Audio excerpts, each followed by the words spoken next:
Assalamualaikum warahmatullahi wabarakatuh. Perkenalkan, nama saya Disma Desi Salfajrani dengan NIM 230590500476. Baik, jadi di sini saya membuat video untuk mengikuti ujian akhir semester dengan mata kuliah kriminologi yang diampu oleh dosen Bapak Jalaluddin SHMH.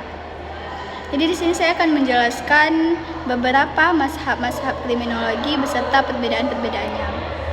Jadi sebelumnya kita harus tahu dulu apa itu mazhab dalam kriminologi, di mana mazhab dalam kriminologi itu adalah aliran pemikiran atau cara pandang yang berbeda dalam memahami dan menjelaskan fenomena kejahatan, termasuk penyebab dan penanganannya.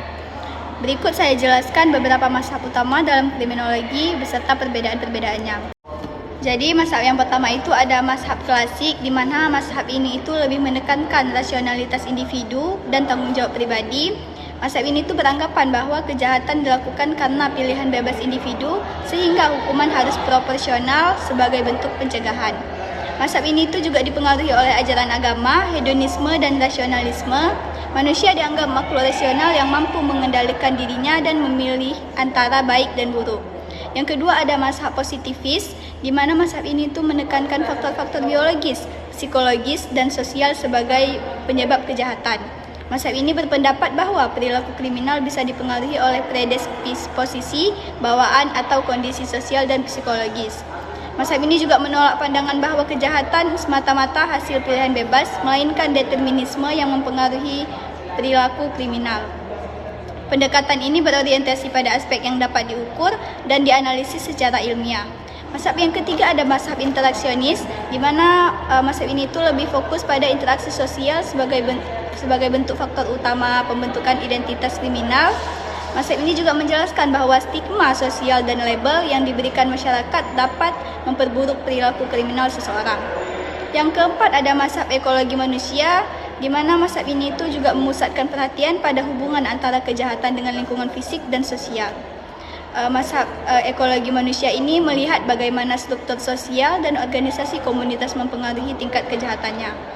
Yang kelima ada mazhab fungsional, di mana dalam mazhab ini itu melihat kejahatan sebagai fenomena yang memiliki fungsi soal sosial tertentu, misalnya mempertahankan nilai-nilai sosial atau menyalurkan ketidakpuasan masyarakat. Yang terakhir ada mazhab konflik, di mana dalam mazhab konflik ini menekankan ketidaksetaraan sosial dan konflik kepentingan sebagai penyebab kejahatan. Mazhab ini juga melihat hukum dan sistem peradilan sebagai alat kelompok dominan untuk mempertahankan kekuasaan.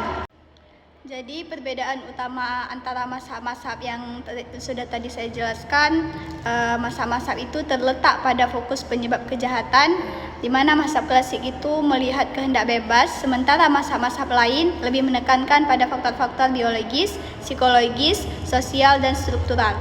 Pemahaman tentang beberapa mazhab tadi itu penting untuk mengembangkan pendekatan yang komprehensif dalam pencegahan dan penanggulangan kejahatan. Baik, jadi hanya itu yang dapat saya sampaikan. Akhir kata saya ucapkan Assalamualaikum warahmatullahi wabarakatuh.